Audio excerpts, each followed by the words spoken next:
meus queridos irmãos, sejam todos muito bem-vindos à nossa live no Lar de José. É com imensa alegria, né, que nós hoje vamos receber o nosso querido amigo Evaldo Raia. Seja bem-vindo, Evaldo. Boa noite, Miriam. Boa noite a todos os irmãos do Lar de José. Aquela casa que a gente aprende a gostar quando vai, né? É uma casa que abraça, né? Abraçamos muito e estamos morrendo de saudade desses abraços, né? É verdade, é verdade.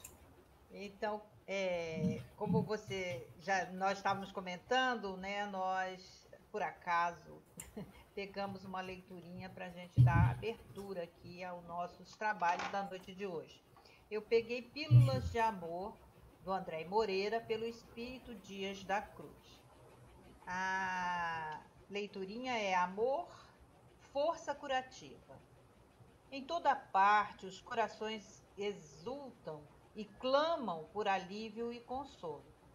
As filosofias do mundo são recursos de orientação e procuram métodos salutares de encontrar com a verdade, mas somente o amor pode libertar o coração das cadeias limitantes que o prendem à retaguarda das forças interiores e das necessidades do espírito. Somente o amor é força suficiente para dar à criatura um sentimento de dignidade que a reconduza à casa do Pai, com a confiança necessária na misericórdia infinita do Criador. Iluminai, pois, o cérebro com as convicções da imortalidade, com o conhecimento espiritual que enriquece, mas não esqueça de iluminar o coração com afeto espontâneo e justo, com amorosidade que eleva e permite sentir e expressar Deus, pois, como bem informa o apóstolo, aquele que não ama não conhece a Deus, porque Deus é amor. Está em João 4:8. Só o amor é força curativa suficiente. Com essas palavras, nós vamos pedir a Deus que permita que nós executemos esse trabalho e que possa a espiritualidade maior estar junto conosco. Amigos espirituais, amigos espíritos mais adiantados do que todos nós. Que vocês possam vibrar força, serenidade, determinação, vibrar para todos os irmãos que estão conosco na caminhada, pedindo ainda, porque ainda somos mendigos de seus amores, das suas vibrações melhores, que Deus possa permitir, que possa nos amparar e proteger, para que a gente possa trabalhar e esse trabalho entre no coração de muitos que irão estar conosco hoje ao vivo e também que poderão vir a ouvir essas palavras que hoje aqui irão ser ditas.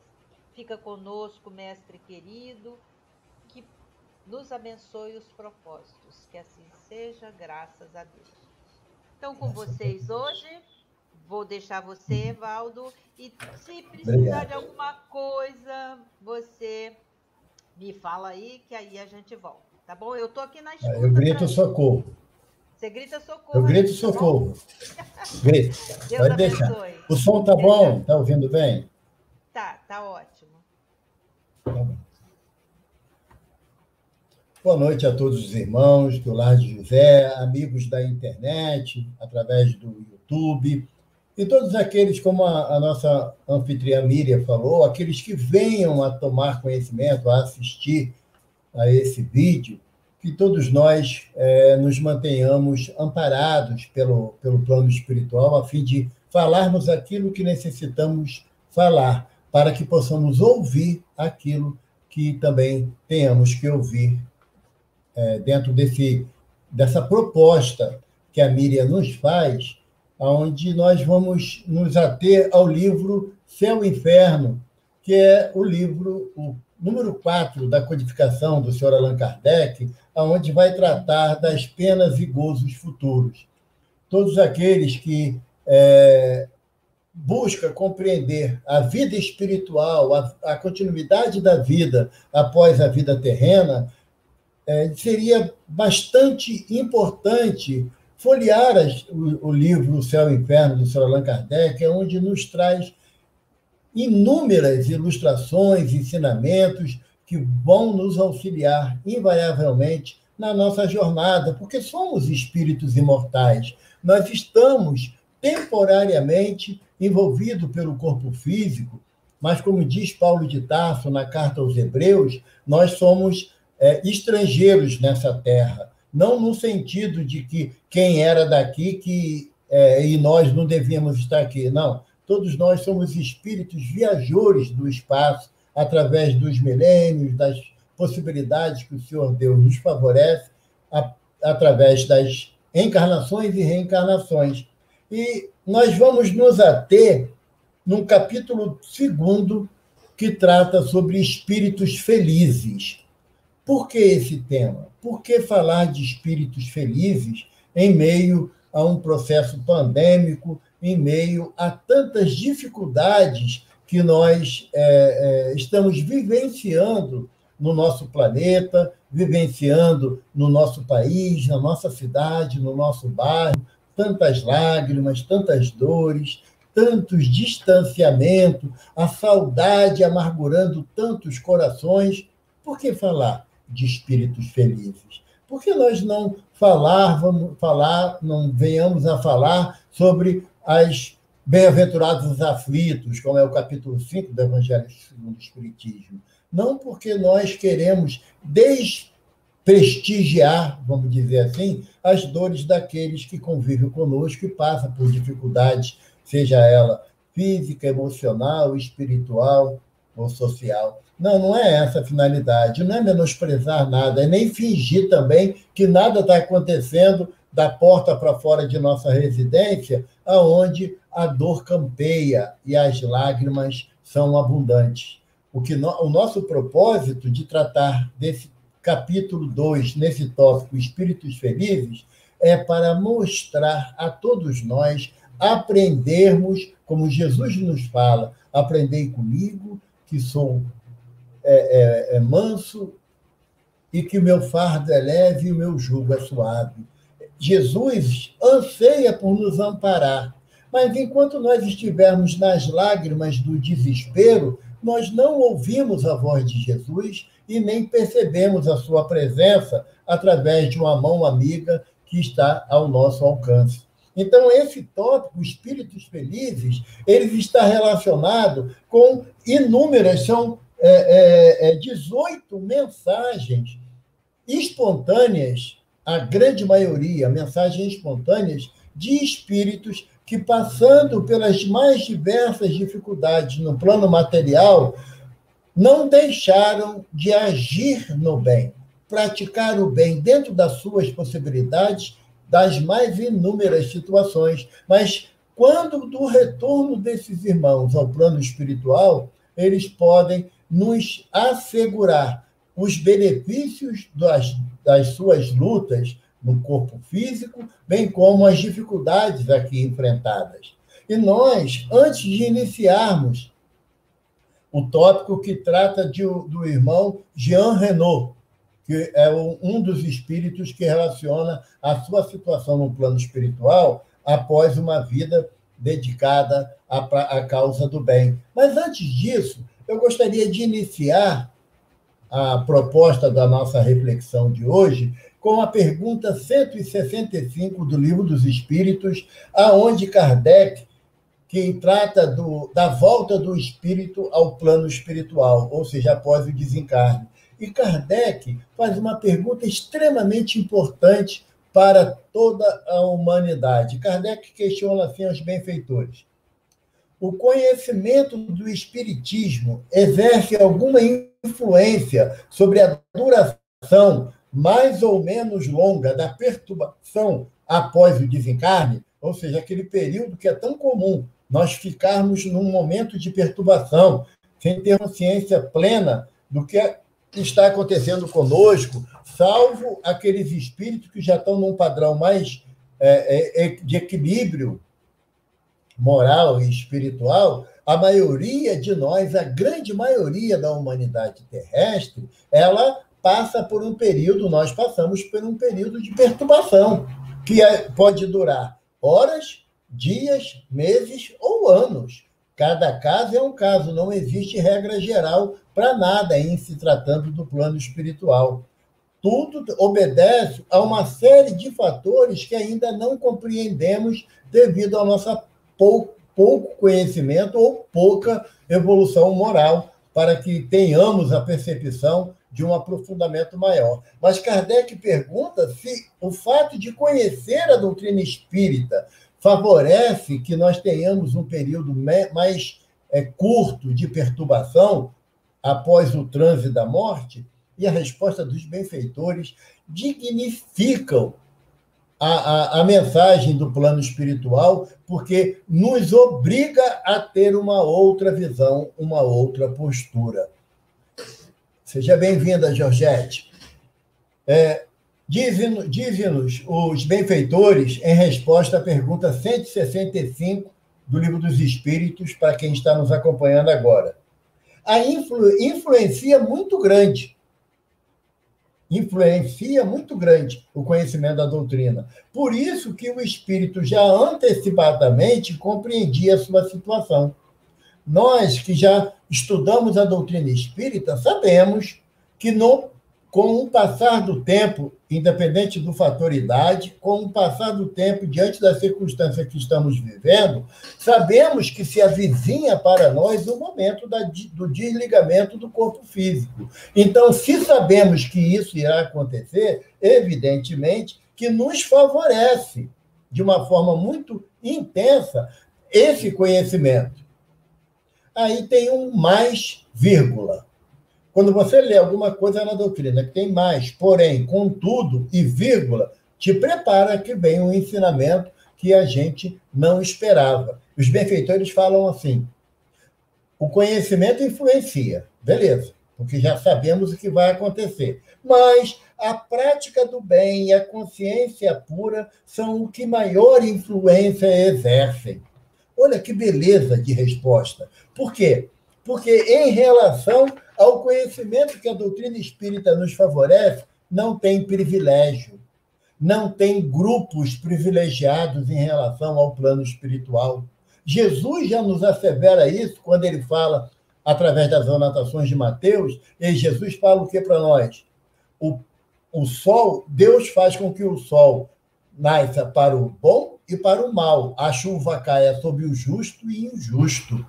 Então, todos nós podemos ser beneficiados, quando do retorno ao plano espiritual, basicamente pela prática do bem e pela consciência tranquila. Lógico, sabemos que a prática do bem e a consciência tranquila são artigos de luxo ainda para o Evaldo. Ainda necessito muito caminhar para que eu alcance essa prática do bem, porque Kardec também questiona os benfeitores em outro momento qual é o limite do bem que o homem deve praticar. Kardec já cria uma limitação ou um número de vezes que a prática do bem já estaríamos com o nosso caso resolvido. E os benfeitores falam, fala o limite das suas forças. Então, não existe aquela possibilidade, fiz tudo que eu podia, agora é com fulano. Não é assim, não. Enquanto eu tiver recurso, tiver meios para auxiliar o meu semelhante, eu deverei fazê-lo até o limite das minhas forças, até quando mais não consiga sequer auxiliar da forma mais simples possível. E nós tiramos o exemplo do nosso benfeitor Chico Xavier, que é o mentor da minha casa, Centro Espírita, Casa do Caminho Chico Xavier, aqui em Jacarepaguá, que ele já no final da jornada dele, da mais recente existência, Emmanuel se aproxima dele e sente que ele está um pouco entristecido. Emmanuel pergunta: o que é, Chico? E ele fala assim: seu Emmanuel, já não escuto direito. O irmão, para falar comigo, tem que falar com a boca bem próxima do meu ouvido. A minha voz é tão fraca que poucos me conseguem me ouvir. Já não enxergo mais, perdi a visão. Não consigo mais reconhecer aqueles que de mim se aproximam, porque não consigo mais identificá-los visualmente. A minha mão, seu Emmanuel, não aguenta mais um lápis para escrever nem um graças a Deus. Eu não sirvo para mais nada. Emmanuel repreende de imediato o Chico e fala, não fale isso. Enquanto você puder, no silêncio da tua cama, fazer uma prece por aquele que sofre, você tem muita utilidade para Deus. Então, é esse limite das forças que os benfeitores nos falam que nós devemos exercitar a prática do bem. É através desse limite das forças aonde eu não devo me entregar pelas dificuldades que eu tenha para praticar o bem, ou aqueles que ainda não entendem o meu desejo da prática do bem e recusam minha ajuda. Se um recusa, outro poderá aceitar, porque também necessita. Então, essa prática do bem e a consciência pura que os benfeitores falam é comum a todos os habitantes do planeta Terra, quer no plano material, quer no plano espiritual. Não existe privilégio, nem de religião, nem de raça, nem de casta, nem de cor, nem de sexo, nem de nada. O que vai existir é a prática do bem e a consciência tranquila. Baseado nessa prática do bem e a consciência tranquila, é que o senhor Allan Kardec coloca para nós um outro tópico que está também no Céu e Inferno, que ele coloca como título o Código Penal da Vida Futura.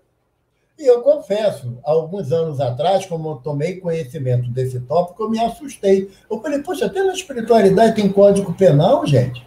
Eu já não basta eu sofrer a ação do Código Penal da Terra, né, onde eu preciso vigiar minhas atitudes para que eu não incorra em nenhum crime e dessa forma seja punido pela lei dos homens, também tem um Código Penal da Vida Futura. Então, nós precisamos estar atento às nossas ações, às nossas práticas, aos nossos pensamentos e aos nossos desejos, no aspecto de nós agirmos dentro de uma lei, que é uma lei imutável, que é a lei de Deus, que baseia esse Código Penal da Vida Futura. Eu não vou ler todo o Código Penal da Vida Futura, não, porque são 33 artigos, apenas 33 artigos, que regem as recompensas as penas futuras, os gozos e as penas futuras que nós estaremos sendo avaliados pela nossa consciência. Por isso que os benfeitores colocam a Kardec que é consciência pura. Porque é a nossa consciência que nos julga. Não tem tribunal, não, gente. Lembra daquele filme do Ariano Suassuna, né? O Alto da Compadecida, que quando os personagens todos desencarnam e aparecem diante de um tribunal, onde tem Nosso Senhor Jesus Cristo como o juiz.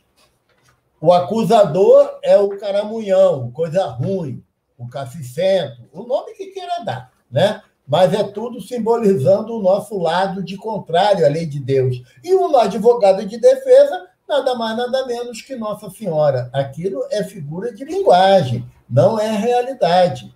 Quem viu ou leu o filme A Cabana vai lembrar que naquele filme o personagem principal, o protagonista da história, ele percebe que ele é o juiz, ele é o advogado e ele é o promotor. Porque ninguém conhece melhor as minhas atitudes do que eu mesmo. Então, esse conceito de Código Penal da Vida Futura não é que vai ter um julgamento com todos os componentes da minha história milenar para me julgar, não, vai ser eu mesmo. Mas eu queria apenas tratar de um aspecto aqui que Kardec coloca para a gente, quando ele fala que são 33 artigos que compõem o presente código estabelecido por respostas e comunicações espontâneas que chegaram a Allan Kardec, oriundas de diversos países, diversos espíritos e, consequentemente, diversos médiuns. Os códigos que vieram para Kardec não foi dado por um espírito e por um único médium. Foram um grupo enorme de mensagens que chegaram e Kardec colocou gradativamente esses códigos com as consequências das nossas atitudes. Eu aconselho os irmãos, antes de dormir, não, porque pode dar pesadelo, né, Miriam? Amanhã de manhã, quando acordar mais feliz, mais calmo, né? Pegar a Gênesis, o Céu e o Inferno e ver, fazer uma leitura desses 33 artigos do Código da Pena Futura. Mas Kardec fala assim na introdução, e é só o que eu vou ler. O espiritismo não vem, pois, com sua autoridade privada, formular um código de fantasia. Não é da cabeça de ninguém, não é uma criação imaginária. A sua lei, no que respeita ao futuro da alma, deduzida das observações do fato, pode resumir-se nos seguintes pontos. Aí ele começa a relacionar um por um. E digo, hein, alguns artigos têm parágrafos também. Tá? E a gente lembra que Kardec era jurista, ele era advogado, então ele conhecia um pouco da lei humana também, ainda mais na época da lei do Código Civil e do Direito Penal da França. Mas ele não relata nenhum desses 33 artigos, nenhuma ação material que podemos burlar esses conceitos. E aí, Kardec fala para a gente que ele vai abordar os espíritos felizes. Por quê? Porque uma vez que a gente segue a maioria desses códigos morais que existem no Código Penal da Vida Futura, vai transformar a nossa situação quando nós chegarmos no plano espiritual. E foi escolhido a figura de Jean-Ernest Renaud. Ele nasceu em Lyon em 14 de fevereiro de 1806 e desencarnou em 28 de junho de 1863. Atente para a data, 28 de junho de 1863, em Paris. Ele foi um filósofo francês. As suas atitudes, quando na matéria, e ele ficou na matéria por 57 anos, e considerado um tempo muito curto, já naquela época, muita gente se assustou com o desencarne de Jean Renaud aos 57 anos, após um breve período de uma doença que rapidamente avançou para um caso crítico e vindo ele a desencarnar. Muita gente se assustou com isso. E aí ele vai relatar em algumas mensagens, comunicação espontânea, na Sociedade Espírita de Paris, a Sociedade de Estudos Espíritas de Paris, ele vai se apresentar espontaneamente, através de um médium, pela psicografia, colocando algumas observações sobre a sua situação no plano espiritual. Sabe quanto tempo após o desencarno? Ele desencarnou no dia 28, no dia 3 de agosto, no dia 28 de julho ele desencarnou. No dia 3 de agosto ele já começou a dar as mensagens espontâneas, as comunicações espontâneas na Sociedade Espírita Parisiense. E aí começa a desenvolver-se todas as benesses que ele encontrou no plano espiritual em função da sua existência reta, da prática do bem e da consciência tranquila que o envolvia durante a sua trajetória. Era um filósofo, um homem extremamente respeitado, não pelas suas palavras, mas pelas suas ações, pelas suas atitudes no bem. Como diz Kardec, como diz os benfeitores a Kardec, ele não perdia a oportunidade da prática do bem. Ele não deixava escapar uma chance de fazer pelo semelhante aquilo que fosse necessário para auxiliar o irmão na sua trajetória menos dolorosa, durante a sua existência física. Ele utilizava a filosofia, a ciência da filosofia, para favorecer as pessoas a ter uma compreensão melhor, inclusive de si próprio. E interessante, ele, apesar de ter desencarnado em 1863, o Livro dos Espíritos ter sido editado em 1857, Kardec faz um adendo no início desse tópico, que ele coloca como alguns irmãos precursores do Espiritismo. Precursores do Espiritismo. O que Kardec está falando? Um grupo de irmãos do grupo da intelectualidade da época da França, né, de Paris, propriamente dito, porque Paris é conhecida até hoje como a cidade-luz. Lembra disso? Concordam? Mas não é pela iluminação pública, não. É por causa das mentes brilhantes que estagiavam em solo francês naquele período pós-revolução. Isso é que caracterizava a cidade de Paris como cidade-luz, porque era o centro de pensamento do planeta naquela época. No início, durante o século XIX, do início ao fim, Paris era um celeiro de inteligências de grande vulto para a humanidade. Então, Kardec coloca inúmeros espíritos como sendo precursores do espiritismo. Entre eles, ele coloca a figura de Sanson, de Jobard, Samuel Felipe, Van Dust, Dr. Demille, a viúva Foulon, Bernardin, a Condessa Paula, que se apresenta para a gente no Evangelho segundo o Espiritismo, naquela página, né, onde vai a distinta senhora carregando na mão uma jovem menina, vai em busca do sofrimento, levando para aqueles que necessitam algo que irá alimentar aquela mãe. Lembra dessa página, né, que está no Evangelho segundo o Espiritismo, no capítulo sobre caridade, no tópico sobre caridade? Então, é essa Condessa Paula. Tem Antoine Cousteau, a senhorita Emma, Dr. Vignal, Victor Leboeuf, a senhora Anais Bourdon e Maurice Contran. São 18 comunicações, a maioria delas espontâneas, sobre homens que viveram na França, homens e mulheres que viveram na França, mas que, ao retornar para o plano espiritual, mostraram a excelência das suas atitudes pelo bem que praticaram. Então, Kardec coloca esses irmãos como precursores do espiritismo, pela prática do Evangelho. E aí, o senhor Jean Renaud, ele já tinha conhecimento da doutrina espírita, ele estudava a doutrina espírita. Aí Kardec faz uma pergunta para ele que a resposta complica o meu lado.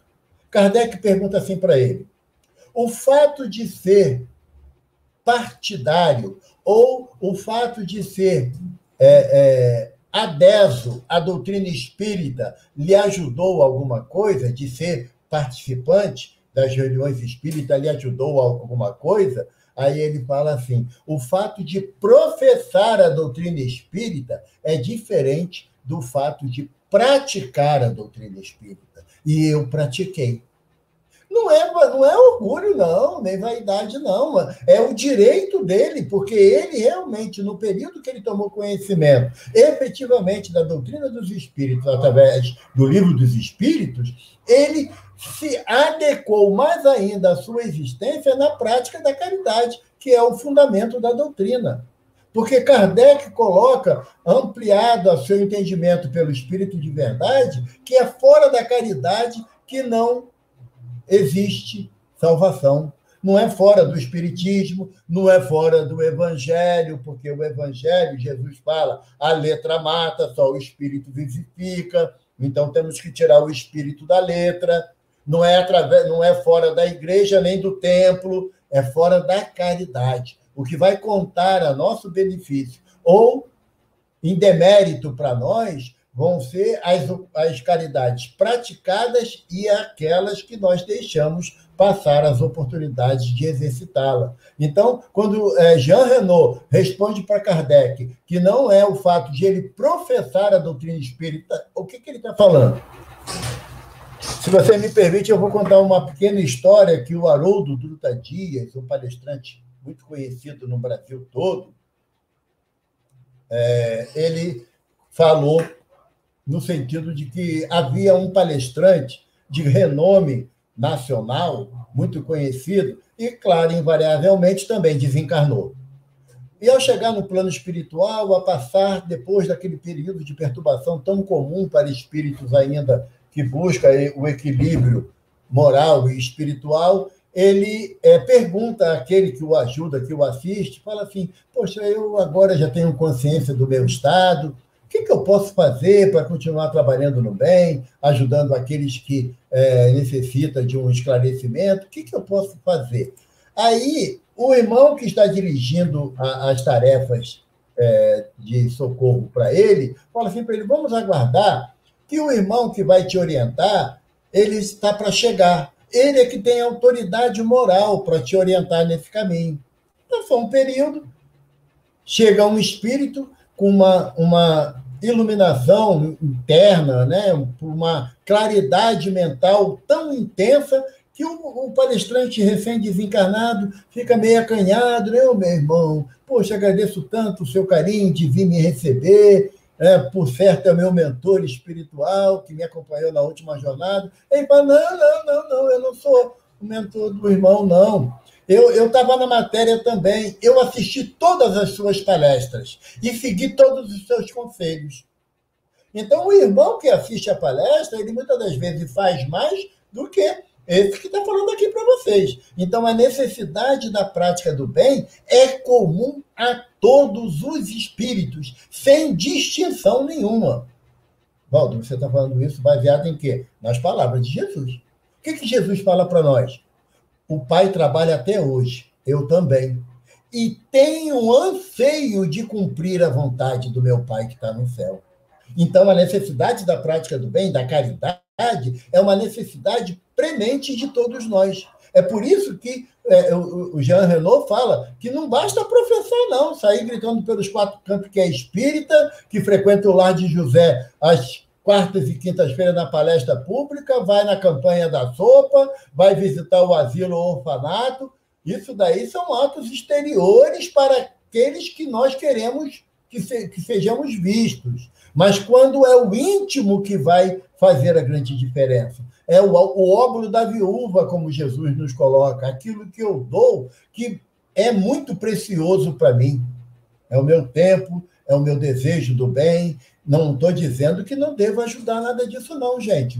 Assistir palestra, nem também deixar de ir auxiliar na sopa, porque descascar 1 quilo de batata é fácil. Quero ver descascar 50 quilos, e rindo e cantando. Né? Tem até uma historinha. Eu gosto muito de história, porque ela ilustra, às vezes, o assunto e a gente ganha tempo. Conta um irmão que conviveu muito tempo com o Chico, lá em Uberaba, que as pessoas, os voluntários, preparavam a sopa que ia ser distribuída no sábado, na sombra do abacateiro, na sexta-feira à noite, porque era muita coisa, muito legume. E o Chico sempre ia lá na cozinha para ver como é que estava lá, aquela trabalheira toda, e o Chico notou que tinha 2 sacos de batata fechados. E ele virou para a irmã, que era uma das responsáveis, e falou assim, ué, minha irmã, a sopa não vai ter batata? Ela falou assim, Chico, os 3 irmãos que se prontificaram a vir descascar a batata, chegaram aqui, olharam que era 2 sacos, deram uma desculpa e foram embora. E eu não tenho ninguém para poder substituí-los, porque tem outros legumes, tem outras tarefas, e você está vendo, somos poucos, né? Eram 5 pessoas no máximo naquela tarefa de fazer sopa para 1.500 pessoas, às vezes mais. Então, Chico olhou e falou assim, Nosso Senhor Jesus Cristo há de nos ajudar. Quando deu lá para 11h30, meia-noite, acabaram o serviço, todo mundo embora, a irmã, triste por causa da batata, E a irmã estava pensando, amanhã, ao invés de chegar aqui 7 horas da manhã, eu vou chegar às 5 horas da manhã, porque eu vou descascar o máximo de batata que eu puder. E foi embora. Quando ela, cumprindo a sua tarefa, chega lá às 5 horas da manhã, o que ela encontra? 2 sacos de batata descascados, já as batatas tudo de molho. E o Chico varrendo a cozinha para catar as cascas que estavam no chão. E ela falou assim, Chico, mas você está varrendo o chão? Quem descascou essa batata toda? Aí ele falou assim, minha filha, você sabe que eu fui deitar, mas perdi o sono? E aí, como eu perdi o sono, eu vim conversar com a batata, uma outra batata, aí a outra queria assunto também, e eu fui conversando uma por uma, tirando a casquinha delas. Isso é que faz a diferença.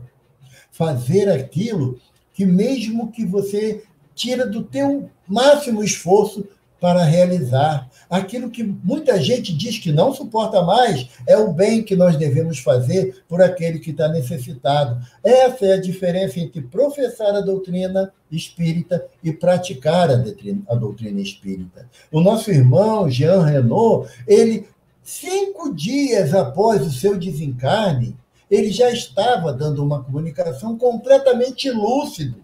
Nenhuma dificuldade ele teve de transmitir as suas ideias para o médium grafar no papel. E olha que Kardec pergunta a ele, você concorda que o teu desencarne foi de uma forma muito, muito rápida e que você poderia ter ficado entre nós por mais tempo?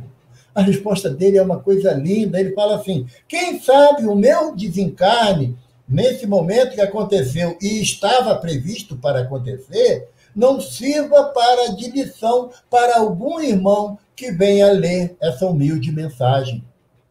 Porque ele já sabia que Kardec ia compilar mais tarde o livro Céu e Inferno e ia reunir as mensagens daqueles que deram o exemplo da prática do bem, deram o exemplo da obediência e da resignação diante dos momentos mais difíceis da sua jornada. Tem um outro espírito chamado Sr. Sanson. O Sr. Sanson era membro também da Sociedade de Estudos Espíritas de Paris. E o Sr. Sanson ficou acamado uma doença persistente por 2 anos, com dores enormes, absurdas, que era comum chegar à beira do seu leito e a lágrima descer furtiva pelas dores que ele sentia, mas sempre tinha uma palavra de conforto para aqueles que iam confortá-lo. E o Sr. Sanson, para nós termos uma ideia do que é um espírito feliz quando volta para o plano espiritual, por ter cumprido com a tarefa que ele estava designado, por ter tido resignação diante do sofrimento, por ter tido a obediência de não se rebelar contra a vontade de Deus em relação ao momento de desencarne de nós próprios ou daqueles que nos cercam. Quantas vezes nós ouvimos irmãos falando, blasfemando até contra Deus em função desse momento difícil que nós estamos vivendo e esquecemos que Jesus nos assevera que nenhuma folha cai de uma árvore que ali não esteja à vontade de Deus. Será que esse momento que nós estamos passando no nosso planeta está completamente alheio, distante do olhar misericordioso do Pai Celestial, ou do amor de Jesus de Nazaré, ou do amparo permanente de Maria de Nazaré, de tantos benfeitores que doaram a sua vida em prol do semelhante? Nós lembramos a figura de Eurípides Bassanufo, que na gripe espanhola, no início do século passado, também deu do seu amor, da sua vida, para cuidar daqueles que não tinham nada nem ninguém para ser socorrido. É essa a proposta da doutrina espírita nesses momentos que nós estamos passando de dificuldade, quando nós entendemos que realmente é um momento muito grave.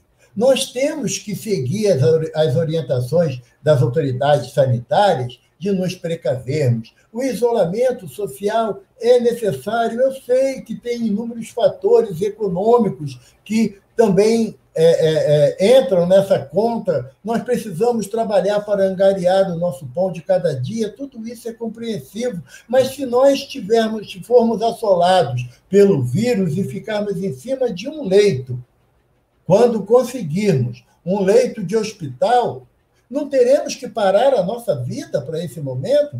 Será que nós vamos manter a venda, em vez de usar a máscara tampando o nariz e boca, nós vamos tampar os olhos para não ver a quantidade de irmãos que estão deixando a matéria no planeta Terra?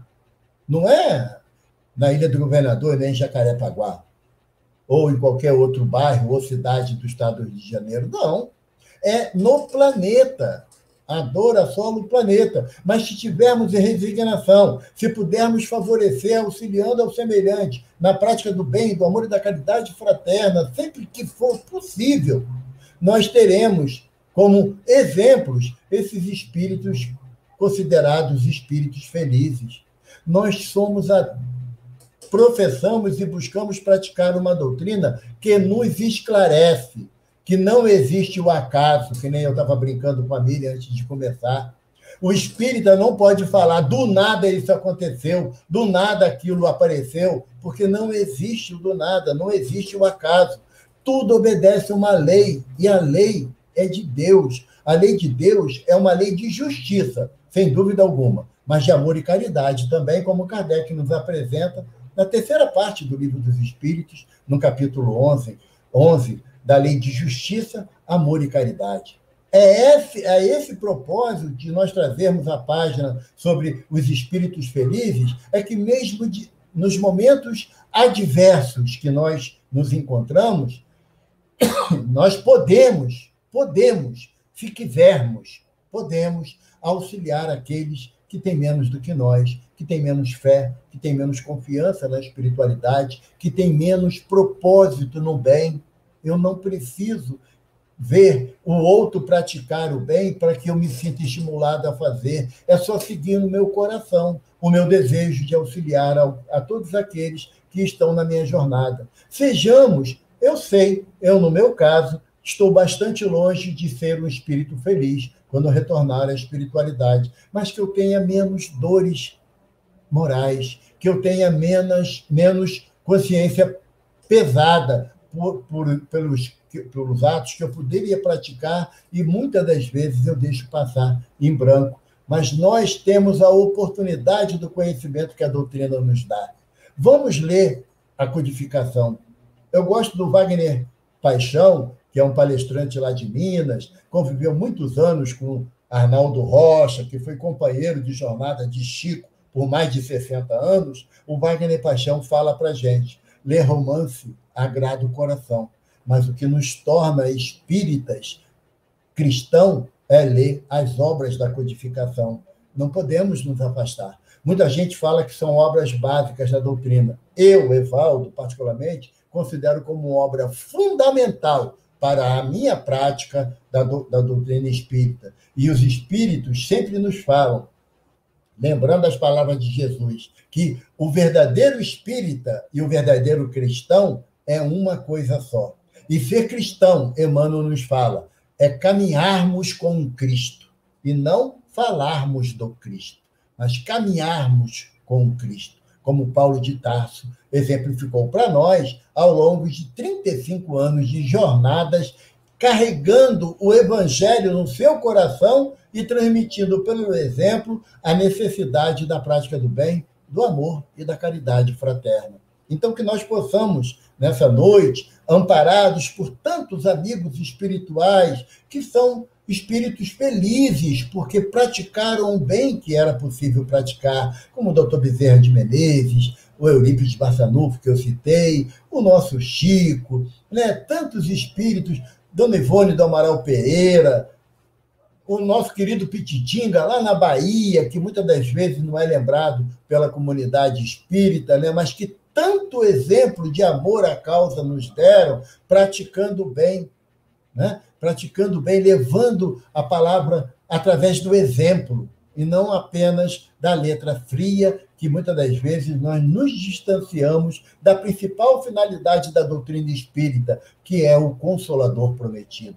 Que da minha boca saiam as palavras que console, que ampare, que dê energia para caminhar mesmo diante das vicissitudes, porque aí sim eu estarei, além de professar a doutrina espírita, também estarei praticando, como nos diz o Divino Mestre Jesus. Ele nos dá 2 mandamentos simbolizando toda a lei e todos os profetas. Amarás a Deus sobre todas as coisas, de todo o teu entendimento, de todo teu coração e de toda a tua alma, e ao próximo como a si mesmo. Não existe meio de professar a doutrina espírita praticando-a sem o amor ao próximo. Quando eu me distancio do amor ao próximo, eu apenas professo, eu apenas sou simpatizante. Mas quando eu exerço o direito de amar o próximo, a minha obrigação de amar o próximo, aí eu sou um praticante da doutrina. Muito obrigado pela atenção. Eu acho que eu estou dentro do tempo, porque a Miriam não mandou nenhum recado para mim, mas que nosso Senhor Jesus Cristo nos abençoe hoje e sempre.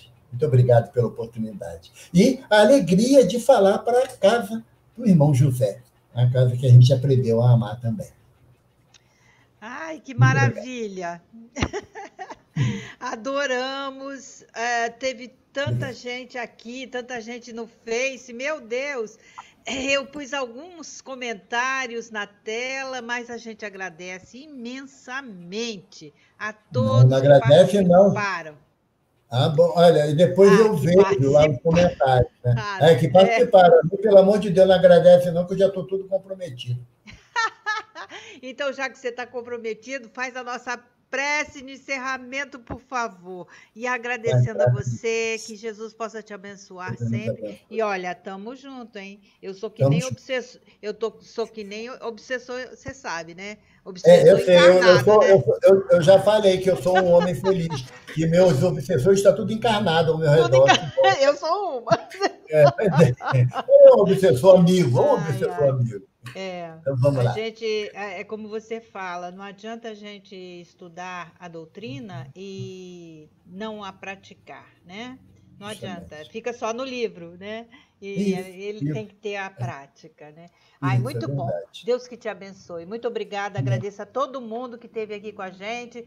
Ai, Sena, muito obrigada, Maria Lídia, Elisa, Georgette. Ai, teve ainda... sabe quem teve aqui com você? Vou lhe dizer, Vanderlei. Sabe, meu amado, querido Vanderlei? Pois é, teve aqui a Fátima Casimiro, o Rodrigão, a Rita. Gente, o pessoal da União Espírita Carlos Chagas, que está fazendo um trabalho lindo, lindo. Eu tenho assistido a palestra da União Carlos Chagas. Maravilha, eles estão assim, top de linha para mim. Ai, olha, muito parabéns. André Luiz diz que os amigos são aqueles que, mesmo conhecendo as nossas deficiências, nos amam assim mesmo. Então, esses irmãos estão apenas demonstrando a sua amizade por todos nós, né? É verdade. Celeste também falou aqui com a gente. Ai, muito bom ter todos vocês aqui. E vamos para a próxima, se Deus quiser, né? Olha, eu já aqui, já obsediando. Pois é, eu estava estranhando que você estava um pouco ausente desse processo obsessivo, mas a gente fica caladinho, a gente espera, né? A gente espera. Então faz a nossa prece para a gente dar encerramento, agradecendo muito. Obrigado. Jesus, queríamos reunir nesse momento inúmeras palavras para louvar-te, Senhor, pela oportunidade dessa existência. Queríamos também, Jesus, colocar nos teus pés toda a nossa atividade no bem que conseguimos realizar. Mas ainda somos espíritos tão necessitados do teu olhar amoroso, Mestre. Ainda necessitamos do teu colo amoroso que nos ajuda a caminhar diante de tamanhas dificuldades. Mas, Mestre, não te pedimos por nós, Senhor. Não pedimos por todos nós que já ouvimos as palavras contidas no teu Evangelho. Te pedimos por aqueles, Senhor, que ainda não te conhecem, aqueles que ainda não lembram de ti, aqueles que atravessam os pórticos da dor, junto com a revolta, por não perceberem que o teu amor infinito a todos nos envolve. Lança o teu olhar misericordioso, Senhor Jesus, por cada lar que hoje chora, o parente que retornou ao plano espiritual, por cada irmão que retornou ao plano espiritual que ainda não tem consciência da sua situação. Mas te pedimos em particular, Jesus, por todos os irmãos que se aproveitam desse momento de dor para poder tirar proveito da sua ganância, do seu egoísmo, do seu orgulho. Esses é que mais precisam de ti, Jesus, que ainda não entendem que é o bem que nós fazemos que vai concorrer para a nossa condição de felicidade. Não é o ouro efêmero, a posse dos bens materiais, mas é a certeza da paz de espírito, da consciência tranquila. E se for, mestre, permitido pedir mais uma coisinha só. Ampara-nos, mestre. Refrigera a nossa alma, robustece a nossa fé para caminharmos unidos, todos os irmãos aqui presentes e aqueles que não puderam estar presentes, mas unidos, coesos, em busca da paz, do amor e da caridade, como é o teu desejo para todos nós, com as graças de Deus. Seja. Graças a Deus. Então, muito obrigada. Até a próxima. Até a próxima. Obrigado.